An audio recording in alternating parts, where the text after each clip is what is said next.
و تعالیٰ کے پاکیزہ نام سے شروع کرتے ہیں جو بہت مہربان نہایت رحم والا ہے۔ الحمدللہ درس بخاری شریف کا سلسلہ بعافیت جاری و ساری ہے اور ہم 51 حدیثوں کے متن اور اس کا ترجمہ اور اس سے نکلنے والے درسی نکات پر الحمدللہ تفصیلی کلام کر چکے ہیں۔ اللہ تبارک و تعالیٰ کا بہت ہی بڑا فضل و کرم ہے کہ اس نے ہمیں قرآن عظیم کے بعد سب سے صحیح ترین کتاب کا درس دینے کی توفیق عطا فرمائی، اور جتنے ہمارے بھائی بہن ہمیں ملاحظہ فرما رہے ہیں وہ بھی اس سعادت کو محسوس کریں، اور ہو سکے تو اللہ تعالیٰ کی بارگاہ میں اس پر شکر ادا کریں کہ آپ کو گھر بیٹھے اس عظیم ترین کتاب کا درس سننے کی سعادت حاصل ہو رہی ہے۔ ورنہ یہ ہمارا بہت بڑا المیہ ہے کہ ایک تو عظیم ترین کتاب یعنی قرآن عظیم سے ہماری بے رغبتی انتہائی درجے کی ہے۔ ہم اس کا ترجمہ نہیں پڑھتے، تفسیر نہیں پڑھتے، بس خالی عربی عبارت پڑھ کے سمجھتے ہیں کہ ایک قرآن، 2 قرآن ہم نے ختم کر لیے، 3 قرآن ختم کر لیے تو شاید قرآن کا حق ادا کر دیا۔ اگرچہ یہ عربی عبارت پڑھنا بھی باعث ثواب ہے، لیکن قرآن عظیم کو صرف حصول ثواب کے لیے تو نازل نہیں کیا گیا، اسے تو ہدایت کے لیے نازل کیا گیا، اور ہدایت بغیر ترجمہ اور تفسیر کے سمجھے ہوئے ہرگز حاصل نہیں کی جا سکتی۔ لیکن پھر بھی چلیں، قرآن کچھ نہ کچھ رغبت ہے کہ ہم بچوں کو حفظ کرواتے ہیں، ناظرہ پڑھا دیتے ہیں، لیکن احادیث کریمہ سے بے رغبتی تو اپنی انتہا کو پہنچی ہوئی ہے۔ ہم مسلمان کہلاتے ہیں، عاشق رسول کہلوانا پسند کرتے ہیں، محبت رسول صلی اللہ علیہ وسلم کے بڑے بڑے دعوے کرتے ہیں، لیکن ہمارے گھروں میں حدیث کی کتابیں تک موجود نہیں ہوتی۔ ہر شخص اپنے محبوب کا کلام پڑھنا چاہتا ہے، محبوب کے کلام کو دیکھ کر اپنی آنکھیں ٹھنڈی کرتا ہے، لیکن ہماری نبی کریم صلی اللہ علیہ وسلم کے ساتھ محبوبیت کا عالم ایک عجیب و غریب عالم ہے کہ شاید ہی مسلمان کا کوئی ایسا گھر ہوگا، الا ماشاءاللہ، مطلب میں ریشو کے حساب سے عرض کر رہا ہوں کہ کروڑوں میں شاید کوئی 1 2 3 4 گھر ایسے ہوں گے جس میں سیاہ ستہ کا سیٹ پڑا ہو، یعنی بخاری، مسلم، ترمذی، ابو داؤد، ابن ماجہ، نسائی، اور پھر اس کو پڑھا بھی جاتا ہو، بچوں کو کچھ حدیثیں سنائی بھی جاتی ہوں۔ یہ رغبت بالکل ختم ہو چکی ہے۔ تو چلیں، اگر یہ نہیں ہے، کم از کم یہ تو ضرور ہونا چاہیے کہ ہم جہاں کہیں کوئی درس حدیث ہو رہا ہے اس کو سماعت فرمائیں، اور نبی کریم صلی اللہ علیہ وسلم کے کلام کو سن کر اس سے براہ راست اکتساب فیض کی سعادت حاصل کریں۔ اب جیسے یہ بھی ایک بہت ہی بڑی نعمت ہے کہ اللہ تبارک و تعالیٰ نے کیو ٹی وی کی برکت سے آپ کو درس بخاری شریف سننے کی سعادت عطا فرمائی۔ اس میں ہم کوشش تو یہی ہے، اللہ تعالیٰ زندگی عطا فرمائے، اس کی اگر مرضی ہوئی اور یہ سلسلہ جاری و ساری رہا تو ہماری خواہش تو یہی ہے کہ پوری حدیثیں اس کی عرض کی جائیں، لیکن بہرحال جتنا اللہ کو منظور ہو، تو جب تک یہ حدیثیں بیان ہو رہی ہیں ہمیں کوشش کرنی چاہیے کہ اپنا تھوڑا سا قیمتی وقت نکال کر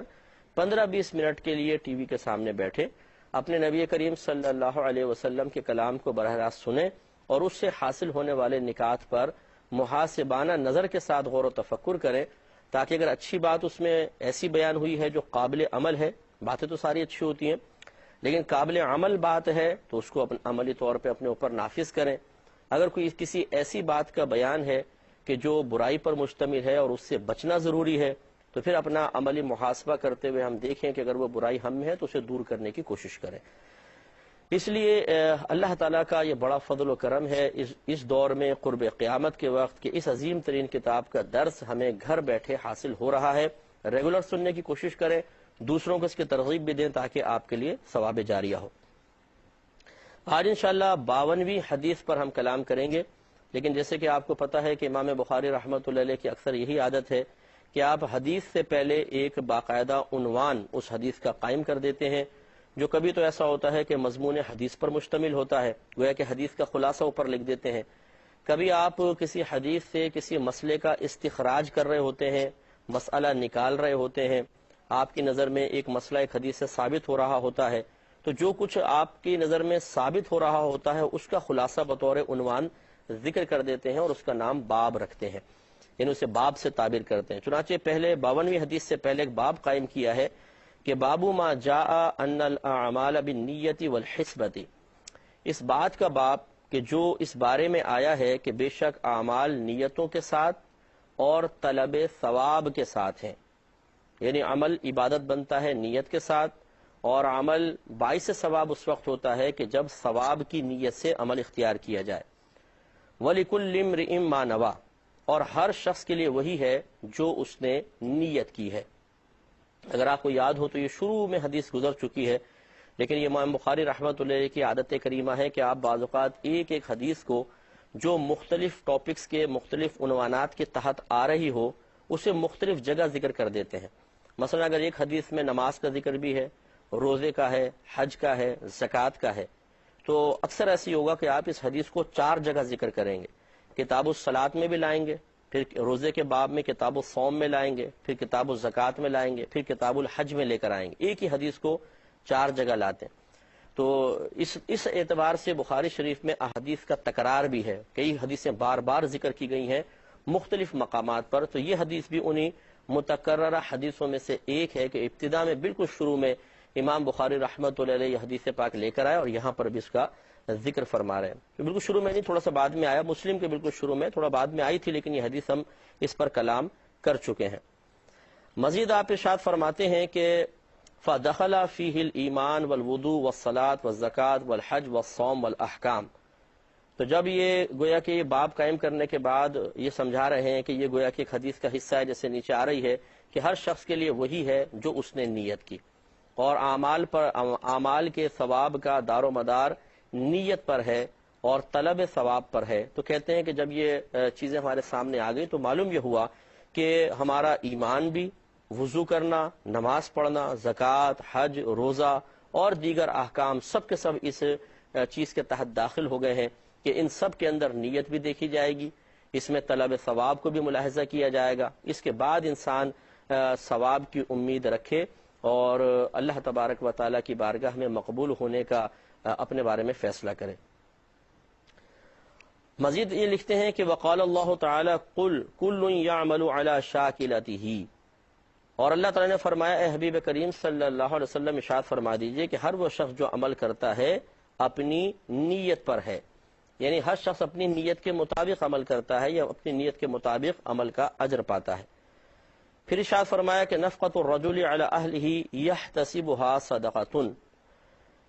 کہ مرد کا وہ خرچہ جو وہ اپنی اہل پر کرتا ہے اسے صدقہ شمار کیا جاتا ہے، یا اللہ تعالیٰ اس کو صدقہ شمار کرتا ہے۔ یحتسبها صدقۃ کر لیں تو اللہ تعالیٰ اسے صدقہ شمار فرماتا ہے۔ اس پہ بھی حدیثیں لائیں گے، ابھی صرف باب قائم کر رہے ہیں۔ اور پھر کہا کہ وقال النبی صلی اللہ علیہ وسلم ولکن جہاد ونیۃ، اور نبی کریم صلی اللہ علیہ وسلم نے ارشاد فرمایا کہ لیکن جہاد ہے اور نیت ہے۔ یعنی یہ سب حدیثوں کے ٹکڑے ہیں جو آگے اوپر آپ نے ذکر فرمائے، اب اس کے تحت حدیث لے کر آئیں گے۔ اور یہ جو حدیث اس کے تحت لائے ہیں یہ حضرت عمر رضی اللہ تعالی عنہ سے مروی ہے۔ یہ کہتے ہیں کہ نبی کریم صلی اللہ علیہ وسلم نے ارشاد فرمایا کہ الاعمال بالنیت، اعمال نیت کے ساتھ ہیں۔ اس کی تشریح میں کر چکا ہوں کہ فقہ حنفی کی روشنی میں یہاں پر ایک لفظ محذوف ہے، پوشیدہ ہے، ثواب الاعمال بالنیت۔ یعنی اگر ہم اس حدیث کے ظاہر کو دیکھیں تو اس کا مفہوم یوں بنے گا کہ اعمال نیتوں کے ساتھ ہیں، یعنی نیت ہوتی ہے تو عمل وجود میں آتا ہے، نیت نہ ہو تو عمل وجود میں ہی نہیں آئے گا۔ حالانکہ ایسا نہیں ہے، کثیر مرتبہ ایسا ہوتا ہے کہ ہمارے قلب میں کوئی نیت موجود نہیں ہوتی ہے لیکن اعمال ظہور پذیر ہو جاتے ہیں، ہم سے بہت سے اعمال و افعال کا صدور ہو جاتا ہے۔ اس کا مطلب یہ ہے کہ چونکہ اس حدیث کا ظاہر مضمون ایک مسلمہ واضح حقیقت کے خلاف ہے، تو یہ کیسے ہو سکتا ہے کہ نبی کریم صلی اللہ علیہ وسلم ایک بالکل واضح صریح اور مسلمہ حقیقت کے خلاف کلام کریں؟ صاحب حکمت ایسا نہیں کرتا ہے۔ لہذا جب اس قسم کا کوئی معاملہ ہوتا ہے کہ قرآن یا کی آیت یا نبی کریم صلی اللہ علیہ وسلم کی کسی حدیث کے ظاہری مضمون کو لیا جائے تو اس میں ظاہری طور پر کوئی قباحت یا اعتراض نظر آتا ہے، تو پھر مجتہدین اور شارحین کا کام ہوتا ہے کہ وہ غور و تفکر کر کے اصل مقصود مصطفیٰ پر توجہ کرتے ہیں کہ نبی کریم صلی اللہ علیہ وسلم یہاں کہنا کیا چاہتے ہیں، اور اس مقصود مصطفیٰ صلی اللہ علیہ وسلم کی تعیین کے بعد ایک ایسا مفہوم سامنے لے کر آتے ہیں کہ جس پر اس قسم کا کوئی اعتراض قائم نہیں ہوتا ہے۔ لہذا علماء احناف نے ارشاد فرمایا کہ یہاں گویا کہ نبی کریم صلی اللہ علیہ وسلم یوں فرمانا چاہتے ہیں کہ ثواب الاعمال بالنیت، اعمال کے ثواب کا دار و مدار نیت پر ہے۔ اب اس کے نتیجے نکلے گا کہ بسا اوقات انسان کی نیت کے بغیر بھی عمل مارز وجود میں آ جاتا ہے، لیکن نیت کے بغیر جو عمل مارز وجود میں آتا ہے اس پر ثواب نہیں ملے گا۔ قصد و ارادے کے ساتھ، نیت کے ساتھ جب انسان ایک عمل کو کرتا ہے تو اللہ تبارک و تعالیٰ اس کو عبادت میں شمار فرماتے ہوئے اس پر ثواب عطا فرماتا ہے۔ جیسے کوئی بغیر نیت کے وضو کر لے، مثال کے طور پہ سمندر پہ گیا، اس نے پانی میں ڈبکی لگائی، آزائے وضو پر پانی بہہ گیا، باہر نکلے گا وضو ہو گیا، اس لیے کہ پانی فی نفسی ہی بذات بغیر کسی نیت کے پاک کرنے والا ہے، تو وہ باوضو ہو گیا۔ لیکن چونکہ اس نے وضو کی نیت نہیں کی تھی تو اس وضو پہ اس کو ثواب نہیں ملے گا۔ ہاں اگر سمندر میں داخل ہونے سے پہلے وہ یہ قصد و ارادہ کر لے کہ میں جا ہی رہا ہوں، نہا ہی رہا ہوں، اور یہ پانی جب میرے اعضائے وضو سے گزرے گا تو میں وضو کی نیت بھی کرتا ہوں کہ اللہ کی رضا کی خاطر وضو کر لیتا ہوں، اب جب وہ جا کر نہائے گا تو اس کا وضو بھی فوراً ہو جائے گا اور اس پر ثواب بھی ملے گا۔ مزید نبی کریم صلی اللہ علیہ وسلم نے ارشاد فرمایا، اور ہر شخص کے لیے وہ ہے جو اس نے نیت کی، بس وہ شخص کہ اس کی ہجرت اللہ تبارک و تعالی اور اس کے رسول کی طرف ہو تو اس کی ہجرت اللہ تعالی اور اس کے رسول کی طرف ہی شمار ہوگی، اور وہ شخص کہ اس کی ہجرت دنیا کے لیے ہو تاکہ وہ اس کو پالے، یا کسی عورت کے لیے ہو تاکہ وہ اس سے شادی کر لے، تو اس کی ہجرت اسی چیز کی طرف شمار کی جائے گی کہ جس کی طرف اس نے ہجرت کی ہے۔ تو یہ میں آپ کو پہلے اس پہ پوری تفصیلی کلام ہم کر چکے ہیں۔ یہ اصل میں اخلاص کی طرف نبی کریم صلی اللہ علیہ وسلم نے واضح اشارہ فرمایا۔ پہلے تو یہ بات بیان فرمائی کہ اگر عمل پر ثواب چاہتے ہو تو اللہ کی رضا کی خاطر نیت کے ساتھ کرو۔ دوسرا یہ کہ اگر یہ چاہتے ہو کہ اللہ تعالیٰ کی بارگاہ میں وہ عمل مقبول ہو تو پھر اخلاص کو پیش نظر رکھو کہ وہ عمل صرف اور صرف اللہ تعالیٰ کے لیے ہونا چاہیے۔ لہذا جس عمل سے اللہ تبارک و تعالیٰ کے قرب کا، درجات کی بلندی کا، نیکیوں کا، جنت کا ارادہ ہو اور اس پہ وہ یہ چیزیں ملتی بھی ہوں، حاصل بھی ہوتی ہوں، اسے اگر ہم نے کسی دنیاوی غرض کے لیے کیا، چاہے دنیاوی منافع کے لیے یا لوگوں میں عزت حاصل کرنے کے لیے، تو اس پہ ثواب کا ترتب نہیں ہوگا۔ اور اگر کوئی اس قسم کے اعمال کو اللہ تعالیٰ اس کے رسول کی رضا کی خاطر کرے گا، یعنی اللہ کی رضا تو پیش نظر ہونی چاہیے، رسول کی رضا کا مطلب یہ ہے کہ نبی کریم صلی اللہ علیہ وسلم کے حکم کو انسان پورا کرے اور یہ قصد و ارادہ کرے کہ سرکار اگر میں یہ عمل کرتا ہوں اللہ کے لیے کر رہا ہوں، لیکن نبی کریم صلی اللہ علیہ وسلم خوش ہوں گے تو آپ میدان محشر میں میری شفاعت بھی فرمائیں گے، اور مجھے سرکار صلی اللہ علیہ وسلم کی خوشی کی برکت سے بھی اللہ تعالیٰ انعام عطا فرمائے گا۔ تو پھر یہ اس طرح نبی کریم صلی اللہ علیہ وسلم کو خوش کرنے کے لیے عمل کرنا بھی کوئی حرج نہیں رکھتا ہے، تو اس پر پھر ثواب کا ترتب بھی ہوگا اور وہ عمل اللہ کی بارگاہ میں بالکل ایک مقبولیت پائے گا، درجہ قبولیت پر فائز ہوگا، اور انشاءاللہ آخرت میں اس کو انعام ملے گا۔ تو اب ہمارے ہاں یہی ہوتا ہے، ہم نے جسے پہلے بھی کلام کرتے ہوئے کہا کہ ہم اپنے نیک اعمال کو جلدی کیش کروانا چاہتے ہیں، کیونکہ انسان جلد باز واقع ہوا ہے اور نفس یہ چاہتا ہے کہ ہر طریقے سے مجھے لذت حاصل ہو، تو اب وہ کبھی تو اس لذت کے حصول کے لیے نیک اعمال کو ہی کیش کرنے کی دعوت دے دیتا ہے۔ مثلا ہم نے کوئی نیک عمل کیا تو ہمیں ترغیب دے گا اس کو لوگوں کے درمیان سناؤ، ان کو بتاؤ کہ میں کیا کیا کرتا ہوں، تاکہ یہ تمہیں تعجب خیز نگاہوں سے دیکھیں، یہ حیران ہو جائیں، ان کے دل تم سے متاثر ہو جائیں، تمہارے لیے ان کے قلوب مسخر ہو جائیں، یہ تمہیں مقام عزت پر بٹھائیں، تمہیں بڑے بڑے القابات سے نوازیں۔ تو پھر انسان جب یہ شیطانی اور نفسانی وسوسہ قبول کر لیتا ہے تو پھر آپ دیکھیے کہ محافل میں بیٹھ کے کیسے کیسے انسان اپنے کارنامے بیان کرتا ہے، میں نے اتنے حج کیے ہیں، ہم نے تو جی اتنے عمرے کیے ہیں، اتنی مسجدیں بنائی ہیں، ہم نے تو اتنے غریبوں کو چندہ دیا ہے۔ جب کوئی بڑا ایونٹ آتا ہے جیسے مطلب میلاد مصطفیٰ صلی اللہ علیہ وسلم تو ہم اتنی اتنی دیگیں پکا دیتے ہیں۔ اس طرح بہت سے لوگ اپنے کارنامے بیان کر کے اور پھر لوگوں کی طرف دیکھتے ہیں کہ میری اس گفتگو سے لوگوں پہ کیا اثر طاری ہوا۔ اگر یہ دیکھتے ہیں کہ وہ بڑے متاثر ہیں، ان کی آنکھیں پھٹی ہوئی ہیں، حیرت زدہ ہیں، اور اسی طرح ایک دوسرے کو دیکھ کر یوں کر رہے ہیں تو بڑا نفس میں مزہ آتا ہے، سکون ملتا ہے۔ اور اگر ہم بڑا اپنا کارنامہ بیان کریں اور دوسرے سن کے بس نظر انداز کر کے آپس میں گفتگو میں لگ جائیں تو صدمہ محسوس ہوتا ہے۔ یہ صدمہ ہوا ہی اس لیے کہ ہم جس چیز کو کیش کروانا چاہتے تھے اسے اس طرح کیش نہ کروا سکے جیسے ہماری توقع تھی، جیسے ہماری تمنا تھی، تو اسی وجہ سے صدمہ ہوا۔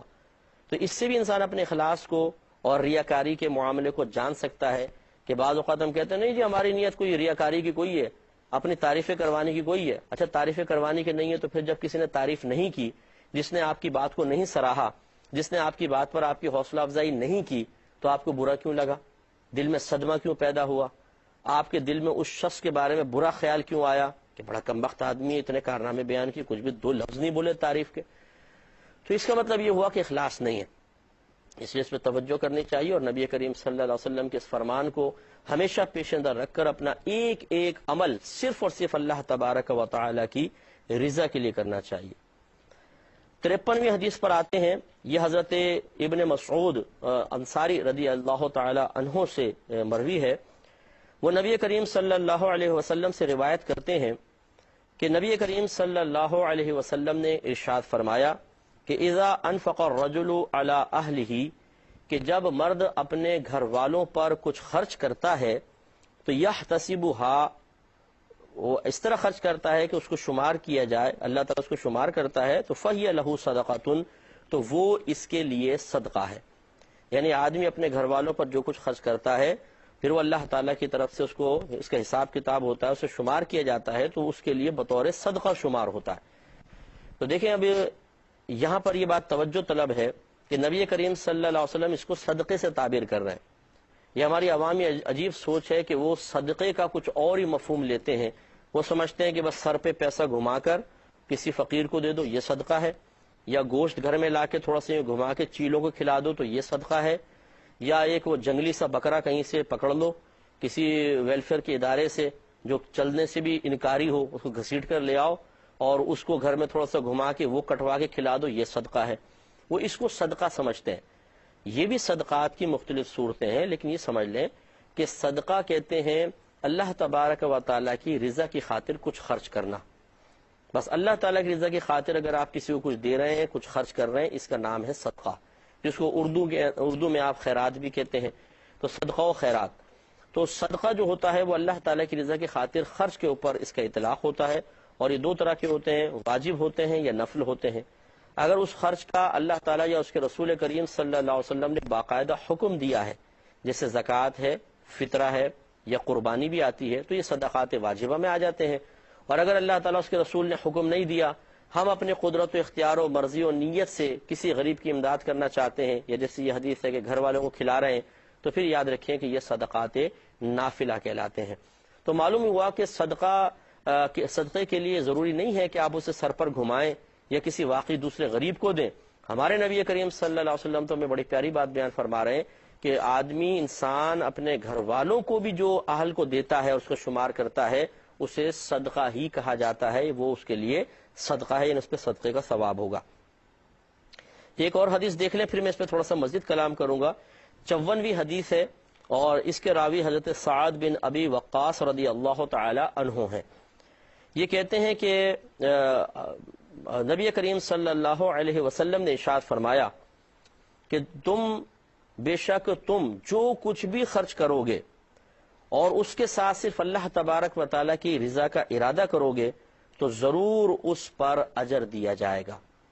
یعنی سرکار نے ان سے فرمایا کہ اگر تم کچھ بھی خرچہ کرو گے اور اس خرچہ کرنے سے تمہارا مقصود صرف اللہ تعالیٰ کی رضا ہوگی تو ضرور تجھے اس پر اجر دیا جائے گا. حتیٰ کہ فرمایا کہ حتیٰ ما تجعل فی فمی امرأتک، یہاں تک کہ جو ایک لقمہ تو اپنی زوجہ کے منہ میں رکھتا ہے اللہ تبارک و تعالیٰ اس پر بھی تجھے اجر و ثواب عطا فرمائے گا. تو معلوم یہ ہوا کہ دیکھیں اجر و ثواب کا تعلق یہی نہیں ہے کہ آپ کسی غریب کی شادی کر دیں، آپ کسی فقیر کو دے دیں، بلکہ اللہ تبارک و تعالیٰ اور اس کے رسول کریم صلی اللہ علیہ وسلم نے تو اس عمل میں بھی ثواب رکھا ہے کہ آپ حلال کا لقمہ اپنی زوجہ کے منہ میں دے دیں، اپنے گھر والوں پر حلال رزق سے خرچ کر دیں. یہ بھی صدقہ ہے اور باعث اجر و ثواب ہے. اس پہ انشاءاللہ کلام ضرور کریں گے، لیکن نیکسٹ پروگرام میں. وآخر دعوانا ان الحمدللہ رب العالمین.